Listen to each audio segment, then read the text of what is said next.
You had poison for breakfast. Literally. You must have come across the writer Lemony Snicket through a series of unfortunate events. Wordplay. And even if not, I would recommend to first go through that series in order to understand his narration style because this is one of the most quirkiest book I have ever come across, especially in the philosophical genre.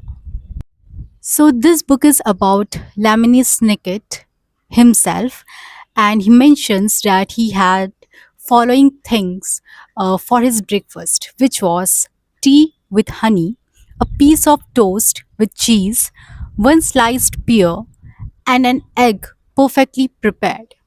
Now you won't have to remember any of it because he keeps mentioning it throughout the book again and again. So, after he had his breakfast, Lamini Snicket finds a piece of paper being slipped under his door, in which it was written, "You had poison for breakfast." Now, in a normal scenario, any person would first rush to a hospital because you may not know how quickly the poison would start to work.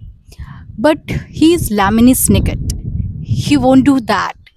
Instead, in the entire book, he follows each and every ingredient that was involved in his breakfast to trace back to the poison. Now, that's where it gets interesting. Throughout the book, you are in this journey with the writer in order to find out this mystery. What is the source of the poison? Why was he poisoned? And who poisoned him? But it's not just a mystery book or it's not just a humorous book, but it's a philosophical book. You would come across a lots of life philosophy, lots of things about people, about culture, and even about the references of pop culture, but in a very humorous way. Nowhere in the book you would find the philosophy preachy. So, this isn't your average self help book. It's not boring or repetitive or extremely preachy. Instead, this is a philosophical book that keeps you entertained until the end.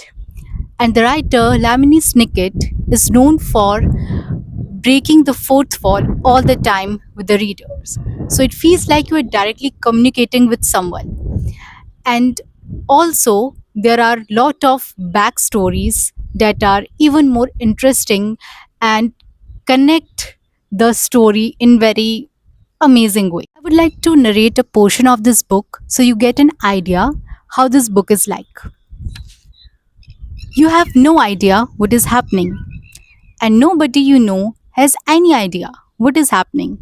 And of course, there are all the people you don't know, which is most of the people in the world, and they don't know what is happening either. And of course, I don't know what is happening, or I wouldn't have eaten poison for breakfast. So, like me, if you're looking for a book that is non fictional but keeps you entertained just like a fictional book, this is something that you should read. And this is very wholesome. This is something you would always come back to read again and again while you are traveling or when you are in bad mood because it will lighten you up. Okay, so this was the first time when I reviewed a book this way. So thank you for watching and thank you for listening me yapping about a book. And I would love to come back to talk about more books, especially those which are not popular in Book Talk or Bookstagram. So yes, thank you for watching and happy reading.